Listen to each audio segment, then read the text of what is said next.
Hello and welcome to the February 12th edition of This 24 Hours in Bitcoin, presented by intro-to-cryptos.ca.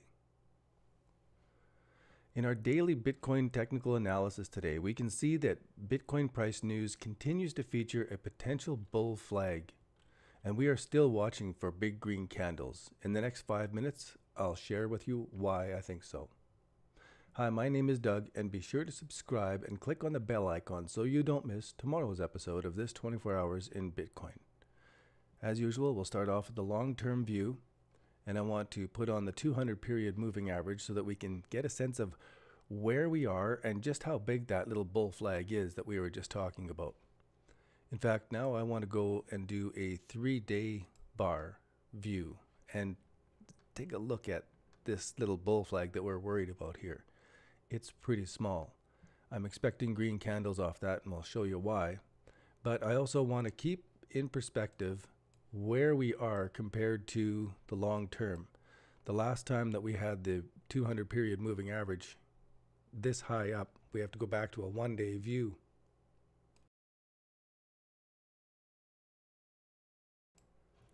There just isn't enough data here.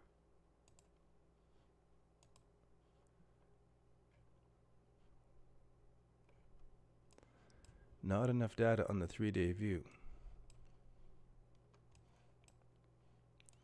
So to keep this perspective then, we have to go back to where in the charts back in 2015, where were we when the prices were this far below the 200 period moving average? We still have a long ways to go before we're going to really hit the big bull trend.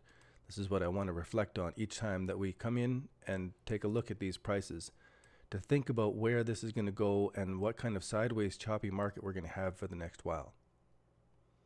Now I want to zoom into the closer time frame and take a look at our regular 3 indicators that we look at. We're going to be looking at the RSI, and we're seeing that the RSI is down to the 44 level in the middle, kind of floating in indiscrete, hard to say land.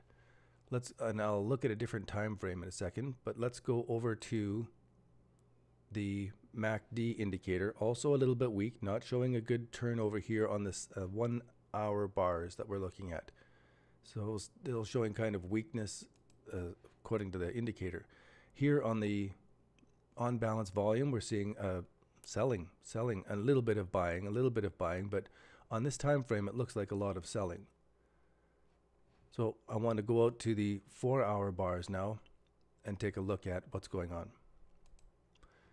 Actually, before I do, I want to point out the little 1, 2, 3 bottom formation in this downtrend inside our parallel lines going down.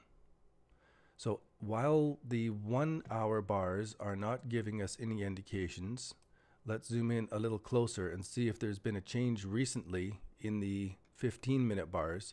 So just in the last little bit, we can see buying coming in and some pretty good volume buying in a couple instances. So that bodes well for a turnaround, but it doesn't say anything is happening yet.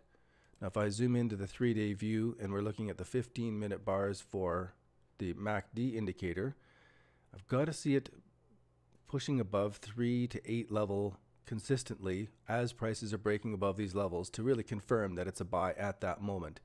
But we've got the little 1, 2, 3 bottom formation. We've got some volume coming in. So that bodes well if it's breaking above, that this is all positive. Then we'll go to the RSI and zoom in. I wasn't expecting to see much in the zoomed in area. What I'm expecting to see more in for the RSI, and I'm not seeing it, I'm wanting to see a divergence in the RSI that is opposite to the price. So we have prices going down. I'm wanting to see RSI showing strength opposite to the price, but it isn't yet. So even though it's pulling back and I'm expecting it to go up, I'm not seeing strong follow through or strong divergences in these indicators that I'm wanting to see yet. So I'll have to keep observing them. Now we're seeing more of the divergence that I'm wanting. So we're seeing a bit of a downtrend here and a bit of an uptrend here from these positions. So over a longer period of time on the 12-hour bars, now we're getting some of the divergences that I'm wanting to see in the RSI. last thing I want to take a look at is Litecoin, Ethereum, and Bitcoin, and take a look at the shape of the graph over the same time period here, where Bitcoin is descending, Ethereum is ascending, Litecoin is pretty much steady. Something I do here all the time is to look at Litecoin with Bitcoin in the background. So we can see how Litecoin has really taken off quite a bit, Litecoin versus Bitcoin. So it's really gathered a lot of strength compared to Bitcoin, momentum-wise. If we go and compare Ethereum, we can see that it's gained a lot of strength percentage-wise. So I am expecting Bitcoin to be following. This is a trend that has already stepped in. So either these are both coming down or Bitcoin is going up. And that ends it for today. Let's zoom back into Bitcoin. Zoom back into the short term. A little too short. So here's our 3-day view. There's our 1, 2, 3 bottom. This is our descending parallel wedge, a bull flag. And so a break above that parallel line here is going to be a buy signal. A break out of this 1, 2, 3 bottom formation is going to be a buy signal. And so there's a few different things lining up that would turn into buy signals right at this range. And I'm expecting, if I can zoom out a little further so we get enough chart space, I'm expecting prices to do a very similar move, just as I was saying the other day. And we're going to come up to retest these levels this way. It may take another day, it may take another half a day, but that's what I'm expecting.